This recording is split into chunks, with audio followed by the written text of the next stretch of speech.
Hello everyone, I hope कि आप सब लोगों की डीएचएस एग्ज़ाम की तैयारी बहुत अच्छे से चल रही होगी। रेगुलरली मैं यहाँ पे 5:30 आप लोगों के लिए एमसीक्यूज़ लेके आ रही हूँ। सो आज भी हम करेंगे नेक्स्ट हमारे 11 से 12 क्वेश्चंस। 80 क्वेश्चंस मैं आपको करवा चुकी हूँ। 80 क्वेश्चन मैंने आपसे पूछा था, प्लेलिस्ट बना दी है मैंने। आप प्लेलिस्ट पे जाओगे, चैनल पे जाके आपको सारी क्लासेस मिल जाएंगी, ठीक है। सो चलो, पहला ही क्वेश्चन जो मैंने आप लोगों से कल पूछा था वो डिस्कस करेंगे। What is the best initial approach to the patient with the panic disorder, ठीक है ना। इनिशियल रिस्पॉन्स आपका क्या रहेगा उस पेशेंट के लिए जिसको पैनिक डिसऑर्डर है, मतलब पैनिक डिसऑर्डर है और उसे इसी टाइम जो है आप लोगों का क्या हो गया है, एक्यूट एपिसोड आ रहा है, ठीक है। सो आप लीव करोगे पेशेंट को, use firm loud voice, stay with the patient and speak calmly, begin deep psychoanalysis. इस क्वेश्चन को मैं थोड़ा तोड़ती हूँ और आप लोगों को थोड़ा डीपली समझाती हूँ, ठीक है। सुनो ध्यान से। सो पैनिक डिसऑर्डर जब भी किसी पेशेंट को आता है, उसे लगता है कि no one is there for him और हर, ठीक है, कोई भी उसके साथ नहीं है। तो यहाँ पे ये क्लियर हो गया कि आपको उसको छोड़ना तो बिल्कुल ही नहीं है, ठीक है ना, लीव नहीं करना पेशेंट को। प्लस पैनिक है तो वो उससे लाउडली वॉइस नहीं करनी, क्योंकि पहले ही उसकी बॉडी बहुत लाउडली पैनिक है, क्लियर। डीप साइको एनालिसिस आप उस टाइम पेशेंट का नहीं कर पाओगे। क्यों नहीं कर पाओगे? क्योंकि इट इज़ वेरी इंपॉर्टेंट कि आप यहाँ पे पेशेंट को क्या करो, कि यहाँ पे आप पेशेंट को क्या करो भाई, उसको इस टाइम आपकी नीड, आपके सपोर्ट की ज़रूरत है। तो आप यहाँ पे उसके साथ क्या करोगे, बैठोगे और उसके साथ क्या करोगे, कामली स्पीक करोगे। क्या करोगे भाई, कामली स्पीक करोगे। Stay with the patient and क्या करेंगे, हम कामली बात करेंगे, जिससे क्या होगा कि पेशेंट को यहाँ पे दिख जाएगा, पेशेंट को इजीली कि आप उसके साथ कोई है, उसे और ज़्यादा पैनिक फील नहीं होगा। तो आज मैं थोड़े से आपको एनाटॉमी एंड फिजियोलॉजी के क्वेश्चंस लेके आई हूँ, ताकि वो भी कंसेप्ट्स आपके क्लियर हो जाए थोड़े बहुत। सो यहाँ पे मैं जितने करवा पाऊंगी उतने करवा रही हूँ। सो क्वेश्चन है, which structure in the nephron is primary responsible for filtration of blood. अब इसको ध्यान से सुनना। यहाँ पे आपसे इन्होंने कोई भी ऐसा क्वेश्चन नहीं पूछा है जो ईजी है। इन्होंने पूछा है कि इनमें से कौन सा स्ट्रक्चर है नेफ्रॉन का जो कि प्राइमरी रिस्पॉन्सिबल है फिल्ट्रेशन ऑफ द ब्लड किया, ठीक है ना, प्राइमरी जो कि रिस्पॉन्सिबल है फिल्ट्रेशन ऑफ द ब्लड के।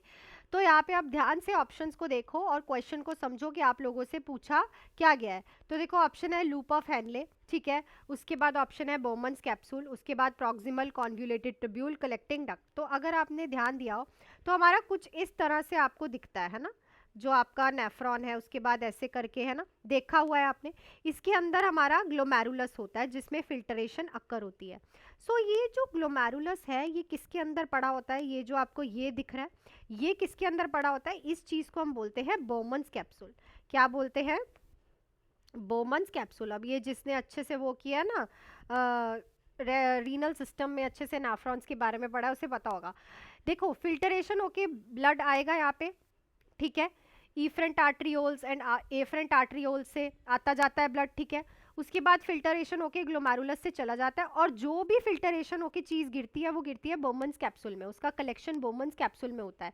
तो फिल्टरेशन इनिशियली यहाँ पे अक्कर होती है बोमन्स कैप्सूल में, ठीक है। तो यहाँ पे फर्स्ट यहाँ पे क्या रहेगा, right, that is a Bowman's capsule. Initially इसमें फिल्टरेशन जो है हमारी अक्कर होती है, क्लियर। चलो नेक्स्ट क्वेश्चन पे चलते हैं। बार बार रिपीटेड हुआ question, the pace maker of the heart is located in which part. तो pace maker of the heart कहाँ पे लोकेटेड होता है, AV node, Purkinje fibre, SA node, bundle of His. अब सबको पता है natural pace maker of the heart SA node है। इसकी फुल फॉर्म क्या है भाई, साइनो आर्टीरियल नोड। भाई क्यों बोलते हैं इसे पेस मेकर, बिकॉज यहाँ से इलेक्ट्रिकल इम्पल्सेस जनरेट होती हैं, है ना, यहीं से ही आपकी इलेक्ट्रिकल इम्पल्सेस जनरेट होती है। और बंद कहाँ पे होती है, परकिंजे फाइबर पे। सो लास्ट कौन सा ये लास्ट कौन सी जगह है, इज अ पुरकिंजे फाइबर, ठीक है। तो SA node is a natural pace maker of the heart. तो अगर किसी का पेस मेकर खराब होता है तो वहाँ पे आपने सुना होगा कि इसके पेस मेकर डला हुआ है, तो यहीं पे डालते हैं, क्लियर, क्योंकि यहाँ से ही इलेक्ट्रिकल इम्पल्सेस स्टार्ट होती हैं। चलो नेक्स्ट है, which part of the brain regulate body temperature, hunger and thrust. Very important question. अब यही वाला सिस्टम हम कर रहे हैं अपनी बैच की क्लासेस में, एंडोक्राइन सिस्टम। इन्होंने पूछा है कौन सा पार्ट है ब्रेन का जो बॉडी का टेम्परेचर, हंगर, थ्रस्ट को मेंटेन करता है। Thalamus, cerebellum, hypothalamus, medulla oblongata. So it's a hypothalamus. Hypothalamus is a king of endocrine gland, ये आज ही मैंने आप लोगों को क्लासेस में करवाया है, ठीक है। बहुत कुछ है हाइपोथैलेमस में जानने वाला, इसका स्पेस, ये क्या करता है, ठीक है। एंडोक्राइन ग्लैंड्स का ये राजा है, ठीक है। इसका काम है होम्योस्टेसिस को मेंटेन करना, ठीक है। मतलब कि आउटर इन्वायरमेंट में कुछ भी चल रहा हो पर आपकी जो अंदर इन्वायरमेंट, आपकी बॉडी के अंदर जो चीज़ चल रही है उसको ये मेंटेन करके रखता है। जितनी भी ठंड पड़ जाए, जितना भी बर्फबारी हो जाए, जितनी भी गर्मी पड़ जाए, पर आपकी बॉडी इंटरनली अपने आप को मेंटेन करके रखती है। उसका रीज़न है होम्योस्टेसिस का रीज़न है भाई हाइपोथैलेमस। हाइपोथैलेमस ये सारी चीज़ों को मेंटेन करके आपकी बॉडी की इंटरनल एनवायरनमेंट को मेंटेन करके रखता है। नेक्स्ट है विच क्रेनियल नर्व्स, मैं दोबारा से बता दूं, क्रेनियल नर्व्स को अच्छे से पढ़ के जाना। Cranial nerve is responsible for hearing and balance. तो कौन सी क्रेनियल नर्व जो है हियरिंग और बैलेंस के लिए रिस्पॉन्सिबल है? Facial, glossopharyngeal, vestibulo cochlear, vagus. तो it is a vestibular cochlear जो कि आपकी हेयरिंग और बैलेंस, क्योंकि इनर ईयर और आपका जो ईयर है वही, आपका जो इनर ईयर है वही आपका बैलेंस मेंटेन करता है। तो वेस्टिबुलर कोक्लियर इन दोनों चीज़ों के लिए रिस्पॉन्सिबल है, ठीक है। सो ग्लोसोफेरेंजियल इज योर थ्रॉट और टंग का जो मूवमेंट है, ठीक है, जो आप स्वालोविंग करते हो। फेशियल आपको पता है आईब्रोज को ऊपर करना, जो भी आपकी फेशियल एक्टिविटीज़ एंड वेगस आपकी जो स्टिम्युलेट करती है एनल वाले एरिया पे बोलते हैं ना, दैट इज। नेक्स्ट है what is the main function of the red blood cells. अब रेड ब्लड सेल्स का मेन फंक्शन क्या है? आरबीसीज का काम क्या है भाई?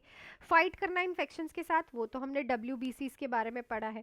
प्रोड्यूस करना एंटीबॉडीज, ठीक है, इम्यूनोग्लोबुलिन्स के बारे में पढ़ा है। कैरी ऑक्सीजन, रेगुलेट क्लॉटिंग, तो ये तो हमने प्लेटलेट्स के बारे में पढ़ा है।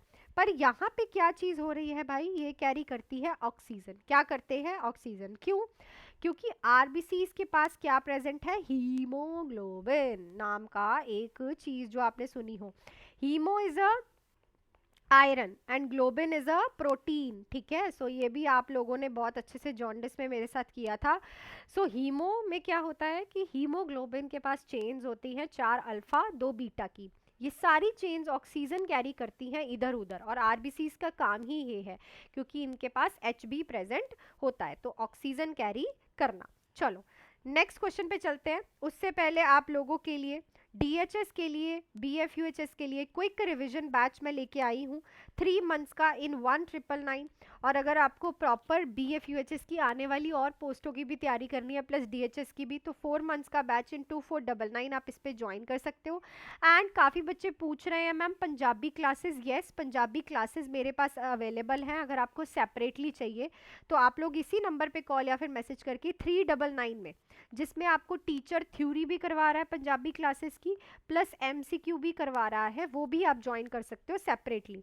तो पंजाबी की क्लासेस की फीस 1 मंथ की 399 है, थ्योरी प्लस एमसीक्यू। ये आपको एक बार करना है, आपके पास पूरा मटेरियल आ जाएगा, पूरी क्लासेस आ जाएंगी, आपको दोबारा से ज्वाइन करने की कभी भी नीड नहीं पड़ेगी, ठीक है। प्लस नर्सिंग के लिए आपको पता है आप मेरे साथ जुड़ सकते हो। 3 मंथ्स का बैच 1999 एंड 4 मंथ्स का batch 2499। Everything is included, drive and recorded classes है, full theory, MCQs, test series and Punjabi के पीडीएफ। सो चलो नेक्स्ट क्वेश्चन पे चलते हैं हमारा। सो नेक्स्ट क्वेश्चन है हमारे पास, which organ store biles produced by the liver. So कौन सा ऑर्गन जो है बाइल को स्टोर करता है जो कि लिवर प्रोड्यूस करता है, ठीक है। सो ऑप्शन है आपके पास पैनक्रियाज, गॉल ब्लैडर, स्टमक या फिर स्मॉल इंटेस्टाइन्स। तो देखो लिवर आपका बाइल प्रोड्यूस करता है और जो गॉल ब्लैडर है वो उसको स्टोर करके रखता है जब तक उसे फैट की क्या करवानी है? मेटाबॉलिज्म करवानी है, डाइजेशन करवानी है, मल्सिफिकेशन करानी है। So gall bladder is a store for a bile और production of the bile is by liver, ठीक है। ये भी पूछ सकता था कि स्टोर अगर गॉल ब्लैडर करता है तो प्रोड्यूस कौन करता है? Clear.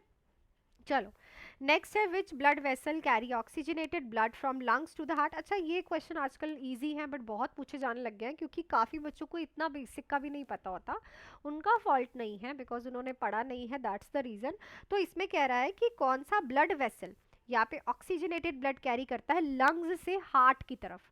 So pulmonary artery, pulmonary vein, aorta, superior vena cava. So it's a pulmonary vein. It is the only vein, it is the only vein जो कि क्या कैरी करती है? Oxygenated blood from lungs to the heart. And pulmonary artery is the only artery जो कि deoxygenated blood carry करती है from the heart to lungs, ये भी पूछा जा सकता था आपसे, ठीक है। सो ये याद रखना है। नेक्स्ट है the functional unit of nervous system. दो तरह के क्वेश्चंस आते हैं, functional unit of the kidney and functional unit of the nephron, sorry nervous system. तो न्यूरॉन्स हैं भाई, एक्सॉन्स हैं, ब्रेन है, या फिर साइनैप्स है। सो इट्स ऑब्वियसली न्यूरॉन्स, ठीक है, क्योंकि ये इलेक्ट्रिकल इम्पल्सेस कैरी करते हैं, नर्व इम्पल्सेस कैरी करते हैं ब्रेन के नर्वस सिस्टम की सारी। सो दैट्स वाई ये सारा फंक्शन ही ब्रेन का करते हैं। तो neurons are the functional unit of the nervous system. बहुत important question, which lobe of the brain control vision. So कौन सा लोब विजन कंट्रोल करता है, ये मैं आपको पहले भी क्वेश्चन करवा चुकी हूँ। Frontal lobe, temporal lobe, parietal या फिर occipital. So it's a occipital lobe, जो कि आपकी बिहाइंड द हेड जो आपको होती है, that lobe control the vision. Next है, what is the role of epiglottitis. So epiglottitis का रोल क्या है। सो प्रोड्यूस करना sound, cover trachea during swallowing, secrete digestive enzymes या फिर रेगुलेट ब्रीदिंग रेट। तो ये क्वेश्चन का आंसर आप लोग मुझे कमेंट सेक्शन में लिख के बताएंगे। सो आई थिंक आज भी सारे क्वेश्चन आपको मैंने फुल्ली एक्सप्लेन करके अच्छे से समझाए हैं। रेगुलरली 5:30 आ जाया करो भाई, क्लास स्टार्ट हो जाती है। नेक्स्ट क्वेश्चन करेंगे हम कल। टिल देन आप लोग मेरे से जुड़ सकते हो। DHS एंड BFUHS के एग्जाम के लिए क्विक रिविजन एंड 4 मंथ्स का बैच है आप लोगों के पास। और सेपरेट अगर आपको पंजाबी की क्लासेस ही लगानी है तो 399 में आप इस नंबर पे कॉल या फिर मैसेज करके पंजाबी की क्लासेस भी लगा सकते हो। सो सब कुछ मिलने वाला है आपको, नर्सिंग की क्लासेस में भी और पंजाबी की क्लासेस में भी। सो मिलती हूँ नेक्स्ट वीडियो में। Till then do hard work, make your parents proud and all the best.